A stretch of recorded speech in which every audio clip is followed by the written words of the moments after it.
아니. 준비를 해놨는데 잘 보십시오. 아니 그게 야 잘못 준비한 것 같습니다. 아무래도 카메라 없고 아니. 예, 괜찮아요? 예, 그래. 제가 요새 순방 다녀보니까 꼭 그렇게 보는 쪽을 보시라고 그러던데. 우리 대통령님께서 후배한테 먼저 한 말씀 해주시죠. 예, 우선 뭐 초대 네. 이렇게 해주셔서 감사드리고요. 퇴임 후에 처음으로 네. 지금 청와대를 방문하게 돼서 아주 감회가 깊습니다.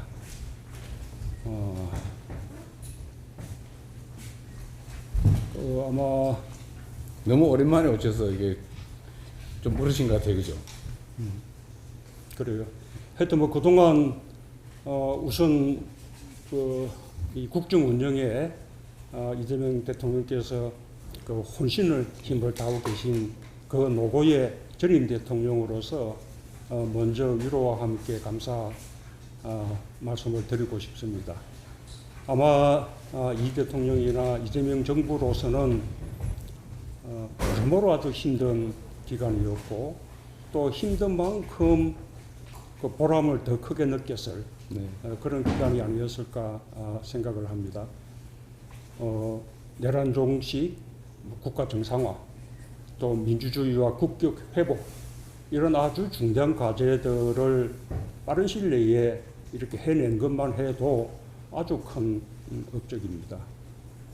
인수위 없이 출범을 했는데 정부가 출범하자마자 밀어닥친 미국과의 관세 협상, 미중 갈등, 그리고 러시아 우크라이나 전쟁, 그리고 중동 전쟁까지 그런 막 이어지는 그 외교적 난제들에 대해서도 국익을 먼저 생각하는 실용 외교적 자세로 아주 지혜롭게 잘 대처해 주셔서 아주 큰 다행이었습니다. 국내적으로도 경제 성장률, 수출 실적, 그리고 세수 증가, 주가 지수 같은 거시경제 지표들에서 아주 놀라운 그런 성과를 거두고 있고 특히 AI에 관한 세계적인 공급망에서 대한민국의 위상이 더욱 아주 크게 높아진 모습들을 보면서 아주 자랑스러움을 느꼈습니다. 아마 국민들이 바라보는 마음들도 같지 않을까 그렇게 생각합니다. 지역 균형 발전 그런 측면에서도 근래 거두고 있는 아주 획기적인 성과에 축하 말씀을 드리고 싶습니다. 이 지역 균형 발전은 역대 민주정부가 아주 중요한 국정 목표로 세우고 많은 노력을 기울였지만 수도권으로의 집중 이것을 막지 못했습니다.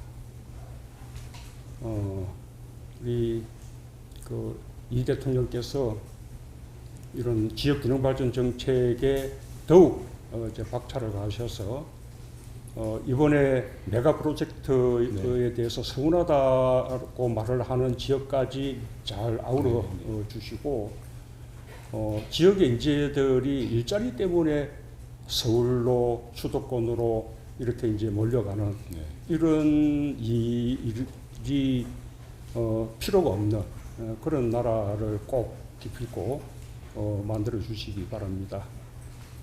남북 관계에 있어서는 지금 우리 정부가 여러모로 대한 노력을 기울이고 있는데도 불구하고 북측에서 북한에서 아직까지 호응이 없습니다. 그러나 우리 정부가 지금처럼 인내하면서 계속해서 대화의 문을 두드리고 또 상황을 안정적으로 잘 관리해 나간다면 언젠가는 다시 대화할 수 있는 그런 계기가 마련되리라고 믿습니다. 이재명 정부에 주어진 또 하나의 시대적 과제는 역시 국민 통합입니다.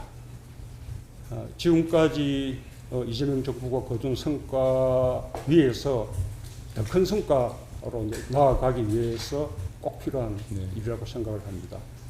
그런데 국민 통합으로 이렇게 나아가려면 역시 어떤 당내의 단합, 이게 이제 출발점이라고 생각합니다. 민주당이 먼저 단합하고 그 위에서 민주개혁 진영 그리고 빛의 혁명을 함께했던 그런 세력들과의 더 큰 단합을 이루어내야 그 국민들의 마음을 하나로 모을 수 있다고 그렇게 봅니다. 지금 그 민주당의 단합 또 민주개혁 진영과의 더 큰 단합 그리고 국민통합까지 나아가는 이런 일을 해낼 수 있는 사람이 지금 대한민국에서는 우리 이재명 대통령이라고 생각합니다. 그런 만큼 좀 더 큰 리더십을 발휘하셔서 정말 모두의 대통령이라는 그 꿈을 반드시 이루시기를 그렇게 이제 바라겠습니다. 대통령께서 근래 말씀하셨던데 역시 이제 이재명 정부가 김대중, 노무현, 문재인 그 정부의 성과를 잇고 또 부족했던 부분들은 더 크게 채워서 반드시 성공한 정부가 되기를 그렇게 이제 기원합니다. 그리고 이재명 정부의 성공을 위해서 내가 할 일이 있다면 힘껏 돕겠다라는 약속도 드립니다. 마지막으로 이제 하나만 더 당부를 하자면 아까 처음 만났을 때 말씀을 드리긴 했는데 정말 이 카메라가 있는 앞에서 좀 공개적으로 좀 당부 말씀을 드리고 싶어요. 이렇게 대통령이 국정에 헌신의 힘을 다하고 또 아주 활발하게 활동하면서 많은 성과를 만들어내고 있는 모습들을 보니까 참 좋습니다. 아마 일반 국민들도 그런 마음들일 겁니다. 그러나 좀 먼저 일을 겪어본 사람의 입장에서 보자면 지금 대통령의 어떤 일정이 좀 너무나 경무라고 보여집니다. 아마도 이렇게 청와대 참모들도 그다음에 또 부처 장관들도 아주 힘이 들지 않을까. 그건 맞는 것 같아요. 예, 그렇게 생각합니다. 이게 길게 가야 되는 거고 지치지 않아야 되는 거고 그리고 또 대통령의 건강은 대통령 개인의 것이 아니고 공공재라는 이제 말도 있지 않습니까? 그래서 이제는 좀 한숨 돌리면서 일정 관리나 건강 관리를 좀 더 이렇게 좀 잘해 주시면 좋겠다. 그런 이제 당부 말씀을 마지막으로 드리겠습니다. 네, 감사합니다. 이게 우리 집안의 어르신한테 이렇게 젊은 사람이 건강 걱정을 끼쳐드려 죄송합니다. 근데 우리 대통령께서도 보통 아니셨는데 그때 이빨 흔들리지 않으셨어요? 지금도 이빨 치료는 계속됩니다. 네. 아마 우리 이재명 대통령께서도 아마 깨끗일지 모릅니다. 좀 그러고 있습니다. 네. 어쨌든 감사드리고요.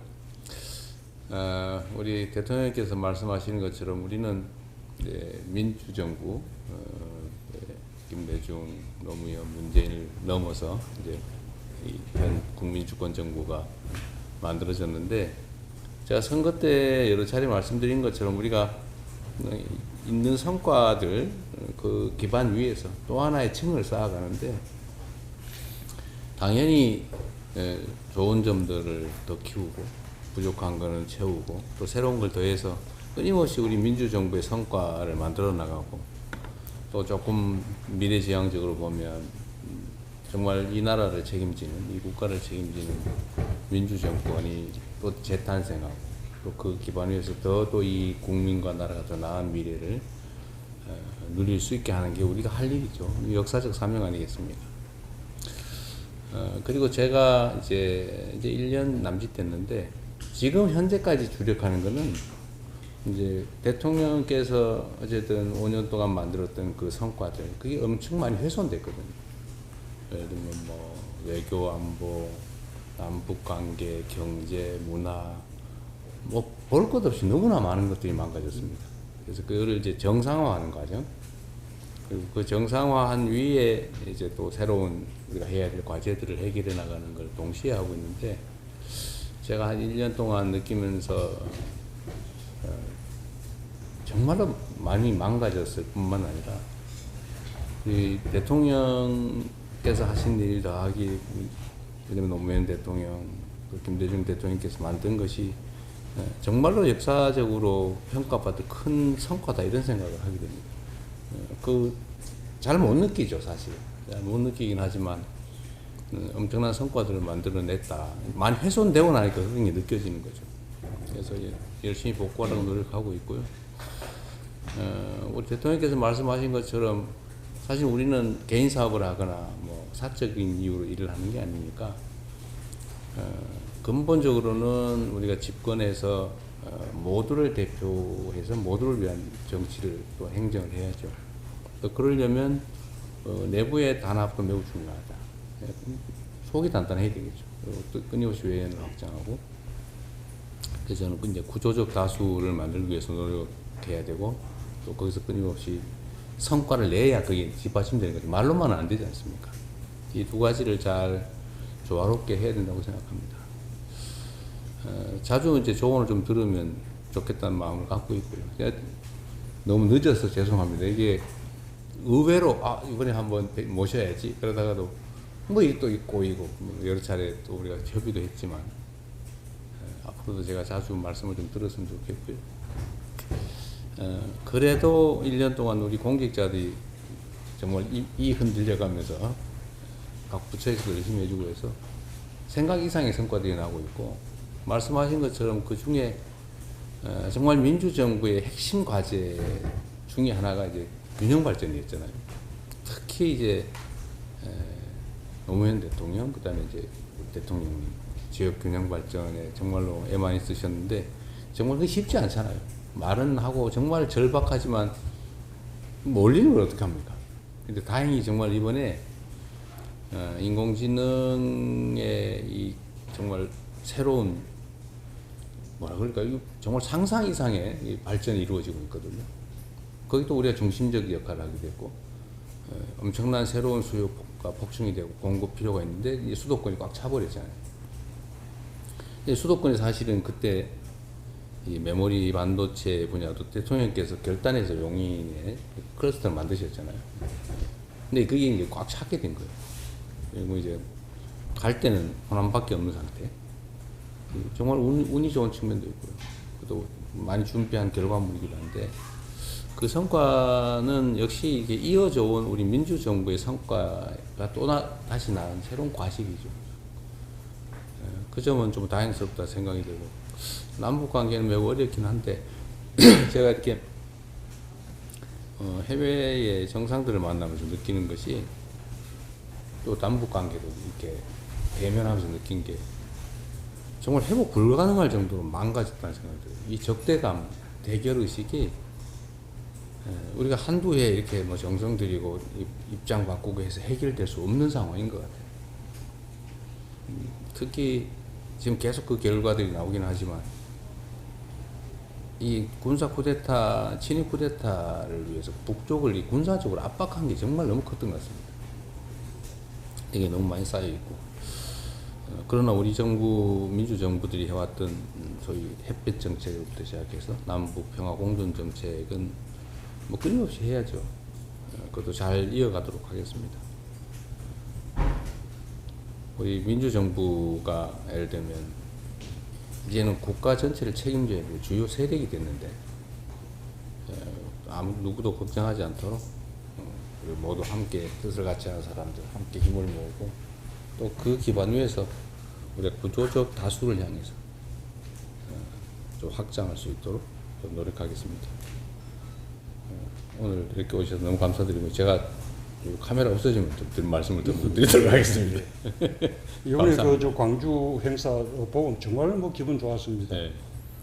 사실 그 우리 정부 때 그 이 서남의 그 지역의 신재생 에너지 그렇죠. 그 풍력 발전하고 태양광 발전 많이 이제 해놓은 투자하지 것 때문에 않았습니까? 가능해진 거예요. 그러요. 네. 근데 그 시절에는 그쪽에 다른 발전 동력이 없어서 그렇게 간 건데 그게 지금 뭐 이제 기반이 돼서 아리백 산단이 그쪽으로 가고 이번에 뭐 대형 반도체 그 메가 프로젝트가 글로 가고 하는 거 보니까 정말 참 어쨌든 그렇게 잘 이렇게 이끌어 주셔서 감사합니다. 아니 그거는 또 대통령께서 그쪽을 재생에너지 산업을 육성을 좀 해놓은 덕이에요. 그게 인프라가 그 정도 없었으면 지금 새롭게 시작하기 어려운 상태인데 이것도 역시 전 정부에서 이 재생에너지 산업을 적대화했잖아요. 아이, 그러리요. 네, 의심을 해가지고 막 수사하고 이렇게 다 그냥 계속 망가뜨렸는데 이어가기만 했으면 지금 훨씬 지금 진재생 쉬웠겠죠. 에너지가 훨씬 더 이렇게 많은 비율이 됐을 텐데 아쉽고요. 아까 자, 지금 고등학교 야구 대회에서 또 논란이 커지고 있는데 서울 배제구가 상대팀인 광주 제일고에 스타벅스 가야지라는 구호를 외치면서 지역 비하 논란이 불거진 겁니다. 먼저 관련 내용 듣고 오겠습니다.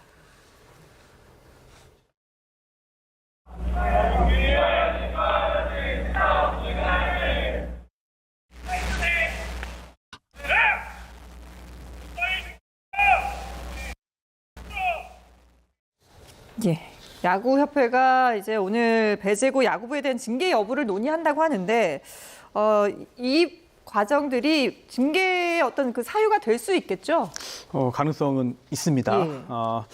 일단 이 대회에서도 여러 가지 불이익이 주어질 수 있겠고요. 네. 그리고 또 이 대회뿐만이 아니라 협회 차원에서도 규정들이 있는데요. 그런 규정들을 위반한 사유로 인정이 될 가능성이 충분히 있습니다.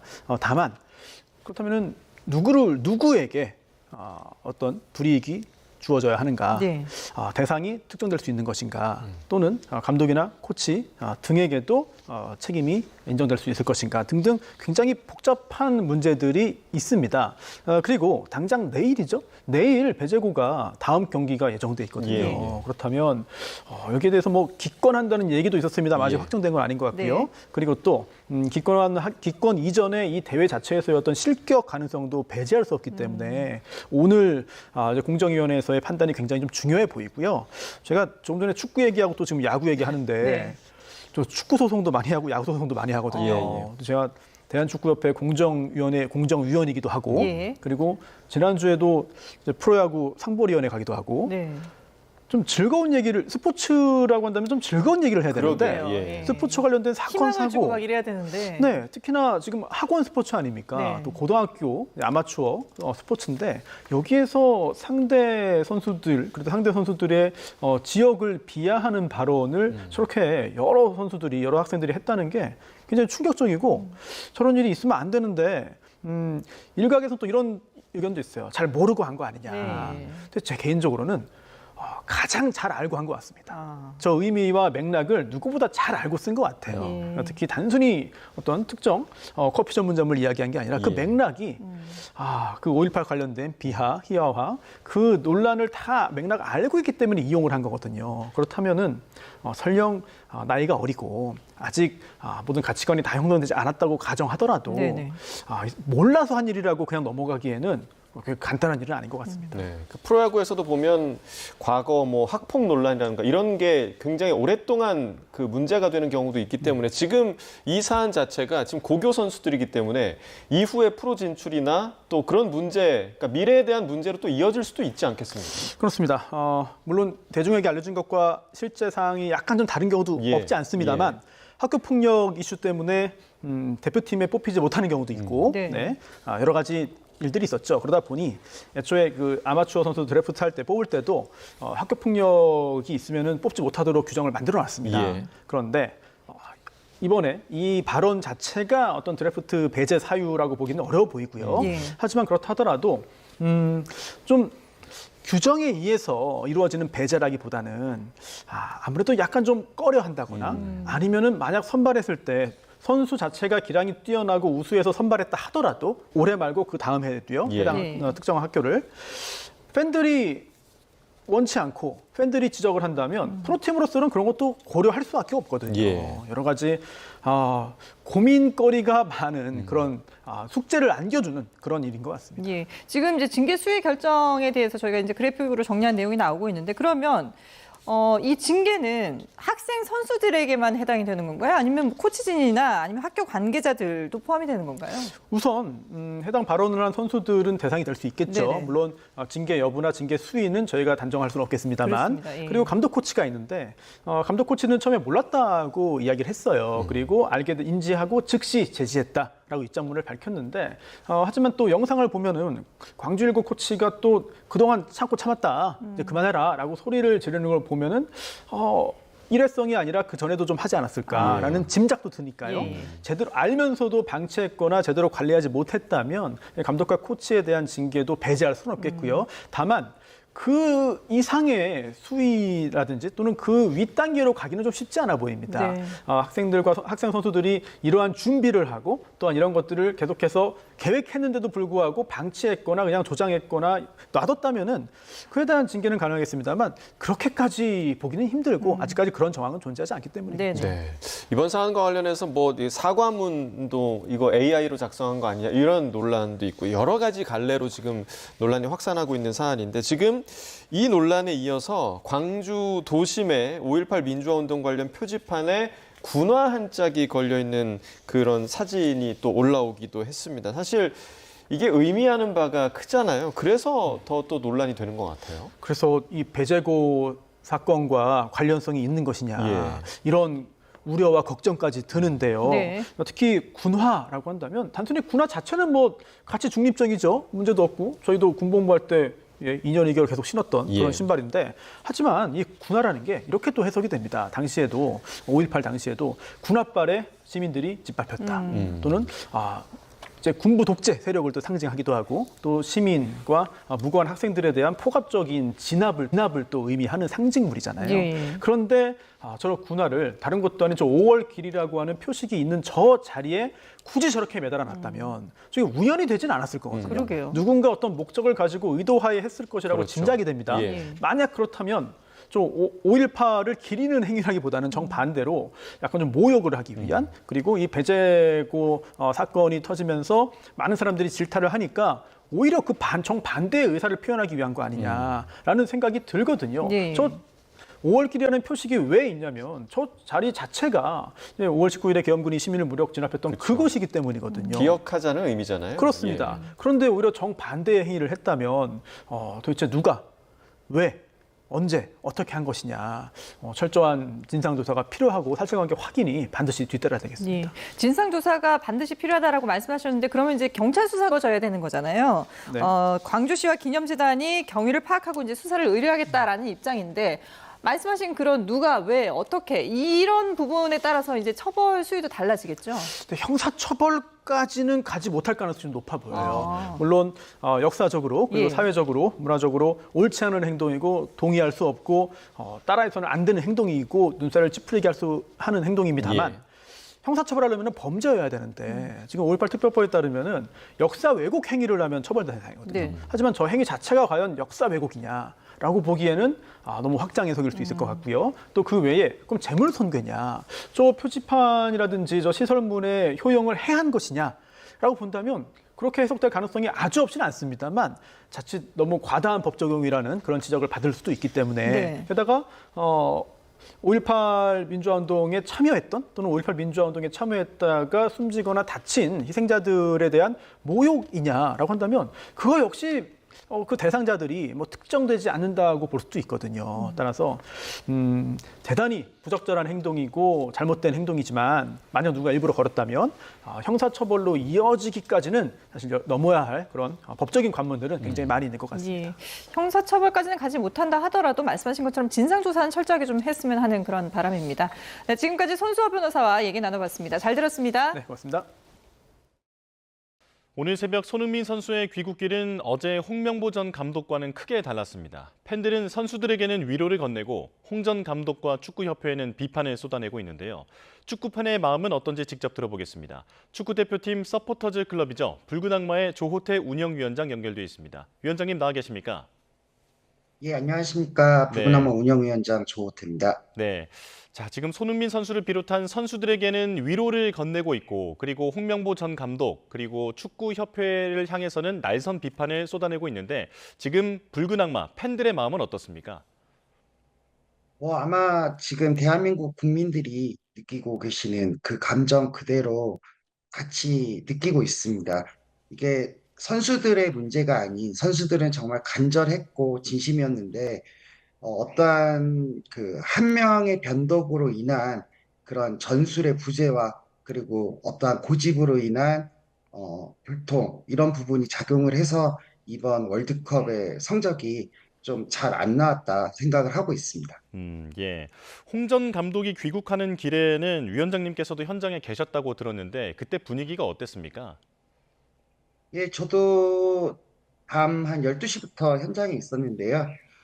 처음에는 이제 긴장감이 감돌고 있었고요. 그리고 또 그 이른 저녁, 늦은 밤부터 많은 축구 팬과 저희 붉은 악마가 함께 했는데, 이제 긴장감이 그 홍명보 씨 들어오면서부터는 분노와 음.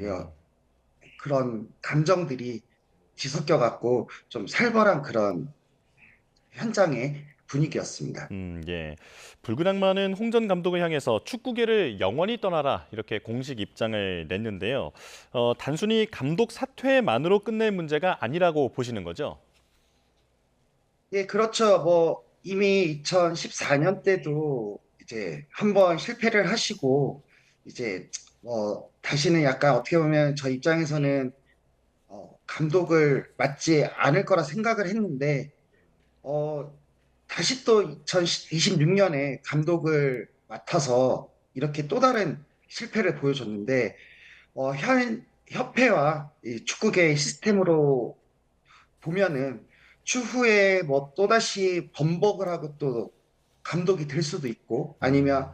협회 회장이 되거나 아니면 기술위원이 되거나 아니면 프로팀의 감독이 될 수 있는 그런 여러 가지 상황은 남아있기 때문에 앞으로는 대한민국 축구에 마음조차 주지 말고 눈길조차 주지 않는 게 대한민국 축구의 발전을 위하고 2002년 영웅으로 남아있을 수 있는 유일한 길이 아닐까 생각이 듭니다. 예.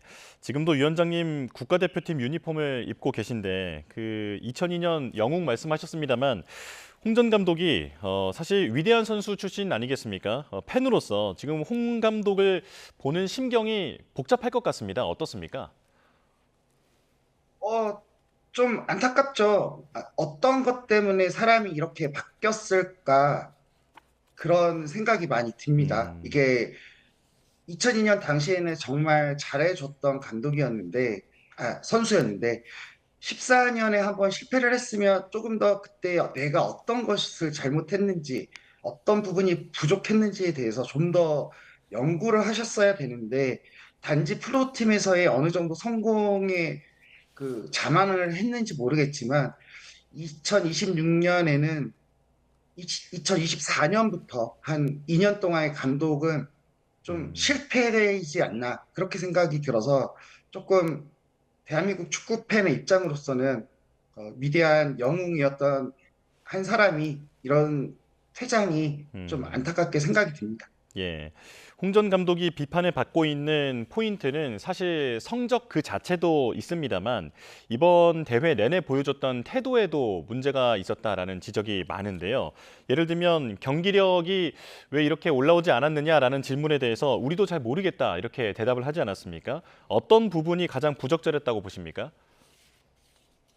일단은 감독이 그 진 경기에 대해서 어떤 게 부족을 했고 어떤 부분이 잘못되어서 우리가 오늘의 패배를 이뤘는지에 대한 냉정한 분석이 돼야지 다음 경기를 준비할 텐데 만약에 하나 32강을 올라갔더라도 음. 남아공전에 우리가 뭘 잘못했는지 몰랐으면은 예. 결국엔 똑같은 잘못은 반복이 됐을 거라 생각이 들거든요. 음. 그래서 그런 부분에서도 좀 잘못됐다 생각을 하고 그리고 사퇴 기자회견에서 보여줬던 이게 정말 결과를 실패한 감독의 사퇴 기자회견인지 아니면 그냥 단지 누군가 적어줘서 메모를 읽는 부분인 건지 그런 태도도 상당히 실망스러웠습니다.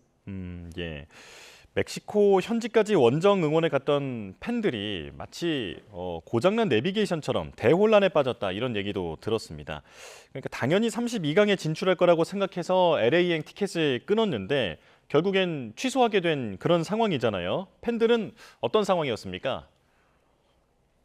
첫 경기 결과가 좋았기 때문에 당연히 그 첫 경기 결과가 좋아서 32강 그 이상을 생각을 하고 계셨던 팬들이 많습니다. 그래서 첫 경기가 끝나고 LA행 티켓과 숙박, 뭐 교통 이런 걸 다 예약을 해 놓으셨고 아무래도 월드컵 기간이다 보니까 좀 변경이 가능한 그런 티켓이랑 숙소는 좀 상당히 비싸서 변경이 안 되는 그런 티켓과 아, 숙박으로 예약을 해놨는데 취소도 안 되고 취소를 하게 되면 금액은 환불은 못 받고 이제 그런 부분 때문에 32강을 못 올라가도 LA에 어쩔 수 없이 가서 그냥 축구도 못 보고 그냥 LA에만 계셨던 분들 그리고 시애틀일지 어딜지 몰라서 음, 몬테레이나 과달라라 현지에서 계속 3, 4일 동안 기다리셨다가 결국에는 한국으로 돌아오시는 그런 음, 약간 축구 난민? 약간 예. 그런 형태로 LA와 멕시코에서 계속 떠돌다가 결국에는 어제 거의 다 귀국하신 걸로 알고 있습니다. 예. 많이 허탈하셨을 것 같은데요. 지금 홍전 감독과 대조되는 인물이 있습니다. 바로 일본의 모리아스 감독인데 16강 진출에는 실패했습니다만 브라질을 상대로도 좋은 경기력을 보여줬고 그 이전의 경기력은 말할 것도 없고요. 충분히 훌륭한 조직력을 보여주지 않았습니까? 지금 이런 상반된 평가가 나오는 이유는 축구 팬으로서 어떻게 보고 계십니까? 일단 제가 뭐 축구 분석가나 전문가가 아니지만 그래도 일본은 몇 년 전부터 꾸준한 경기력과 일본만의 색깔을 가지고 있었거든요. 근데 우리 대표팀은 홍명보 씨의 전술은 불과 그 유럽 원정, 최근에 있었던 유럽 원정 두 경기에서도 계속 뭔가 실험을 한다고 음, 이야기를 했거든요. 그쯤이면 이미 모든 실험은 끝나고 대한민국 축구의 색깔, 그리고 전술, 이런 부분이 어떤 건지 결정이 돼야 되는 시기였는데, 그 때까지도 아무런 것이 결정이 안 되어 있었고, 그리고 축구 경기는 한 가지 전술만으로 안 된다고 분명히 말씀을 하셨는데, 음. 월드컵 기간에도 계속 한 가지 전술로만 경기를 했기 때문에 이러한 실패가 나온 게 아닌가 생각이 듭니다. 예. 자, 그렇다면 지금 이런 사태가 벌어지게 된 그 근본적인 원인은 팬들은 어디에 있다라고 보시는지 궁금한데요. 예를 들면 축구협회에서 홍명보 전 감독을 선임하는 과정에서도 여러 가지 불투명한 그런 문제점들이 발견되지 않았습니까? 무엇이 바뀌어야 한국 축구가 다시 살아날 수 있다라고 보고 계실까요? 일단은 지금 현 상황에서는 뭐가 회장이 바뀌고 감독이 바뀐다고 해서 축구계 전체에 뭔가 바뀔 것 같지가 않아요. 이제 뭐 저 개인적인 생각인데 협회장 같은 경우에는 뭐 국민 추천제 이런 식으로 해서 음, 그리고 지금 우리나라는 정당이 이런 정당비를 내면은 투표권을 전 국민들이 가질 수 있잖아요. 음, 그런 식으로 축구 팬들도 그런 부분에 대해서 어떠한 그 회비라든지 이런 비를 내게 되면은 투표권을 갖는 그런 방법으로 해서 좀 대국민 협회장이 됐든지 뭐 그런 개방적인 협회에 그 수장을 앉히고 그래야지 좀 기득권, 각 음. 시도협회 협회장들의 눈치를 보는, 축구인들의 눈치를 보는 그런 협회장이 안 나오지 않을까 생각이 듭니다. 예. 선거 제도에 보다 민주적인 요소를 강화할 필요가 있겠다라는 말씀이신데요. 그런데 그 붉은 악마가 낸 입장문을 보면 그 적폐가 사라질 때까지 투쟁하겠다라고 선언하셨습니다. 그러니까 어떤 수단을 동원해서라도 그 적폐를 몰아내겠다라고 경고했는데 구체적인 후속 조치나 계획 같은 게 있습니까? 일단 저희가 그 어떤 경기든 실패했다고 해서 저희가 공항에 나가서 직접적인 비판과 야유와 그런 부분을 하지 않았지만 이번에는 입국 입국하면서부터 홍명보시 입국하면서부터 그 단계는 이제 시작이 된 거고요. 이 모든 부분은 선수들은 아니고 선수들은 저희는 계속 응원을 할 거고요. 그 적폐와 그런 부분에 대해서는 저희는 계속해서 입장을 낼 거고 이제 앞으로 협회가 국민과 정부와 어떤 방향으로 나아가는지 지켜보고 나서 저희도 저희 나름대로 내부적으로 회의를 통해서 또 여러 가지 의견을 물은 뒤에 할 방향으로 생각 중에 있습니다. 예. 마지막 질문 드리겠습니다. 이제 아시안컵도 남았고 앞으로도 사령탑이 빨리 좀 정해져야 할 것 같은데 우리나라 차기 감독 어떤 분이 좀 선임돼야 한다라고 보고 계실까요? 뭐 어떤 분이다라기보다는 일본처럼 아니면 이탈리아나 이런 나라처럼 확실히 대한민국 축구의 색깔을 입혀주시는 감독이 필요하다고 생각을 하거든요. 뭐 예를 들어서 이탈리아 하면 보통은 빗장 수비 뭐 이렇게 많이 생각을 하시는데 대한민국 하면 예전처럼 뭐 붕대 투혼 뭐 이런 거는 이제 구시대의 산물인 거고 대한민국 축구는 공격이다, 어떤 부분이다, 그런 거에서 확실히 재정립이 필요한 시기이기 때문에 그런 부분을 기초부터 잘 만들어 주실 수 있는 그런 감독이 필요하다고 저는 생각합니다.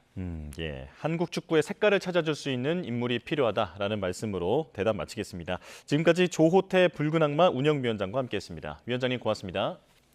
감사합니다.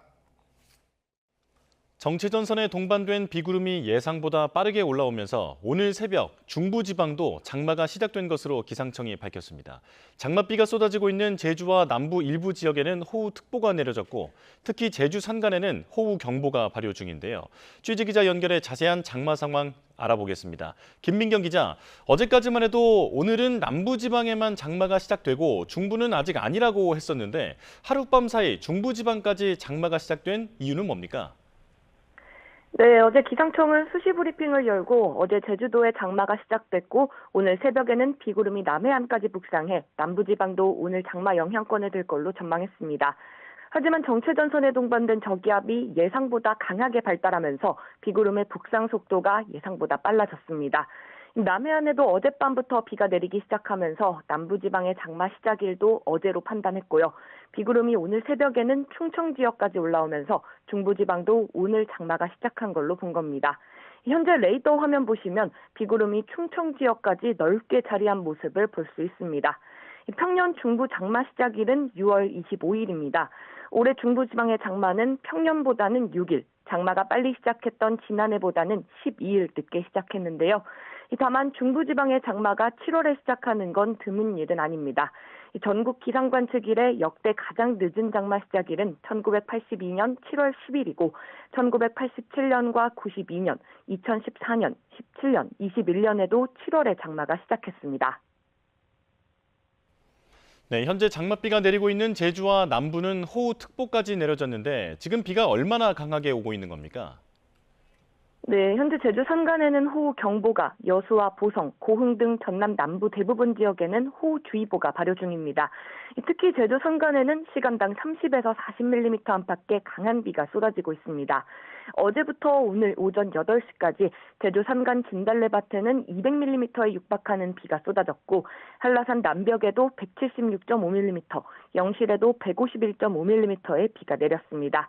오늘까지 제주 산간에는 120mm 이상, 남해안에 80mm 이상, 남부 내륙에도 최대 60mm의 비가 더 내리겠고 충청에도 5mm 안팎이 더 내릴 걸로 예상됩니다. 다만 장마가 시작됐다고 계속 비가 이어지는 건 아닙니다. 저기압이 동쪽으로 빠져나가면서 정체전선도 일시적으로 다시 남쪽으로 내려가 오늘 밤에는 대부분 비가 그칠 걸로 예상됩니다. 이후 주 후반에 다시 정체전선이 북상하면서 장맛비가 이어질 전망인데요. 지금 예보대로라면 수도권에는 주말쯤 올여름 첫 장맛비가 내릴 걸로 보입니다. 지금까지 과학기상부에서 YTN 김민경입니다. 이렇게 본격적으로 장마가 시작된 가운데 지난해 기록적인 집중호우로 하천 뚝이 무너져 큰 피해를 봤던 충남 예산은 특히 근심이 큽니다. 그동안 복구 작업이 진행됐지만 하천 준설 작업이 제대로 이루어지지 않아 주민들은 불안감을 떨치지 못하고 있습니다. 오승훈 기자가 현장 취재했습니다. 주민들이 고무보트를 타고 빠져나옵니다. 지난해 7월 충남 예산에서는 집중호우로 하천 둑이 무너져 마을 곳곳이 물에 잠겼습니다.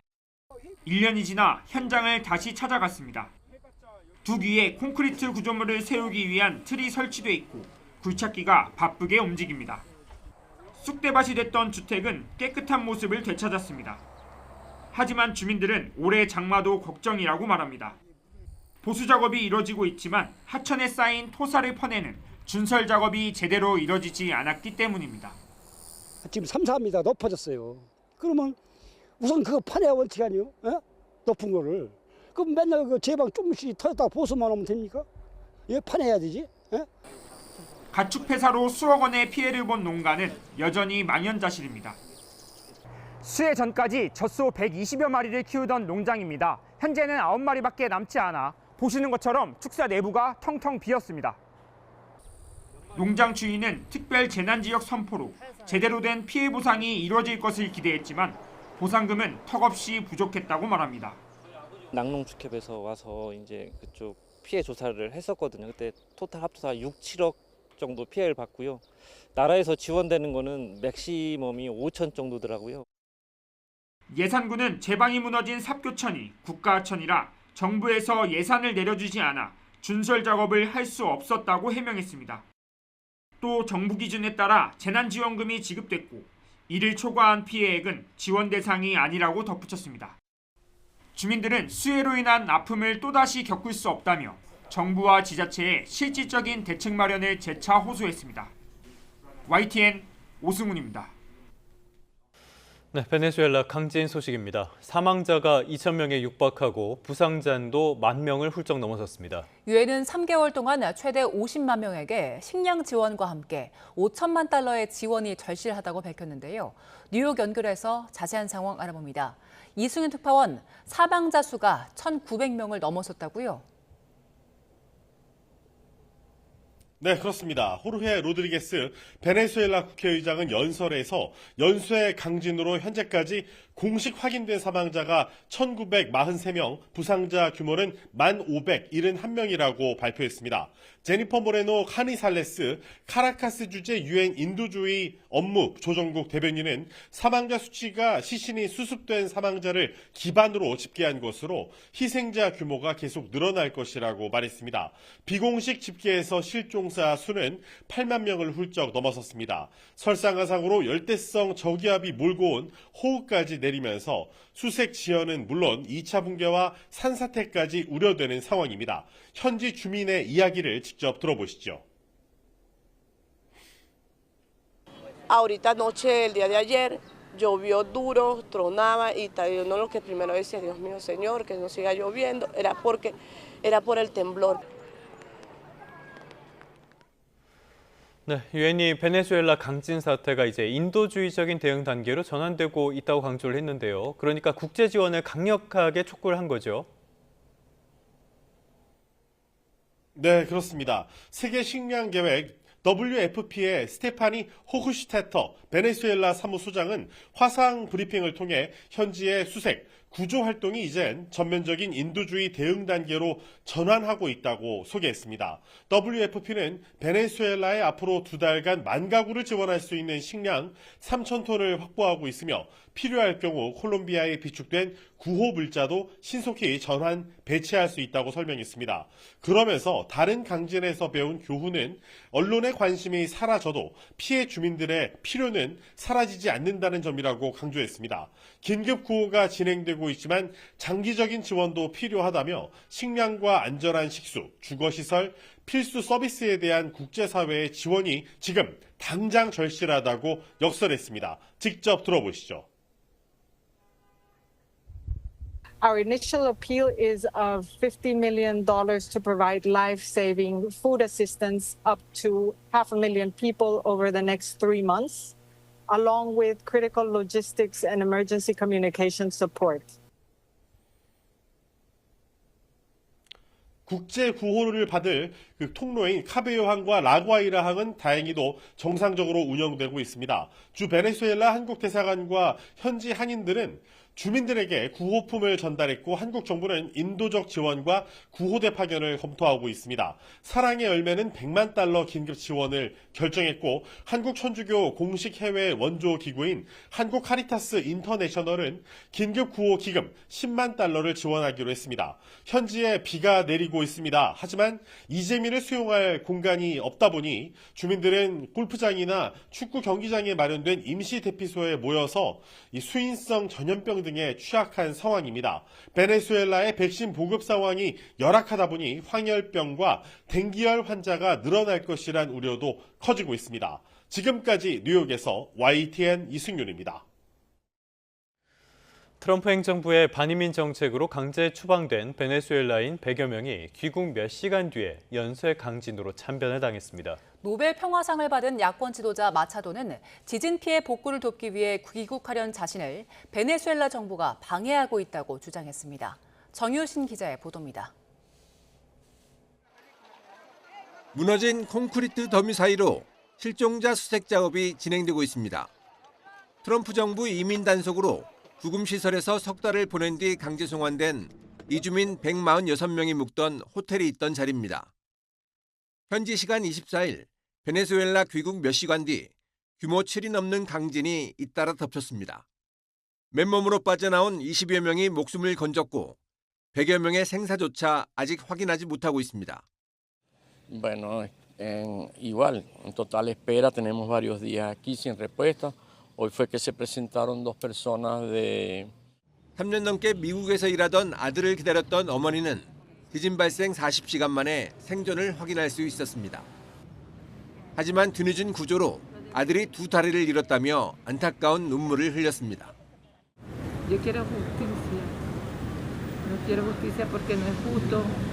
No es justo que mi hijo esté en esa cama entubado. 강진 발생 후 귀국 의사를 밝혀왔던 베네수엘라 야권 지도자인 마차도는 파나마에서 귀국 항공편 탑승을 시도했지만 실패했다고 밝혔습니다. 마차도는 베네수엘라 정부가 인도적 지원 활동을 방해하고 정보를 은폐하고 있다고 비판했습니다. El régimen quiere bloquear mi regreso a Venezuela y el de miles de compatriotas que queremos ir a ayudar. 니콜라스 마두로 전 정부에서 탄압받았던 마차도는 차기 지도자로 주목을 받아왔고 지난해 노벨 평화상 수상자로 선정됐습니다. 트럼프 행정부는 현 로드리게스 임시정부와 협력 관계를 유지하기 위해 마차도에게 귀국을 자제할 것을 요청한 것으로 알려졌습니다. YTN 정준입니다.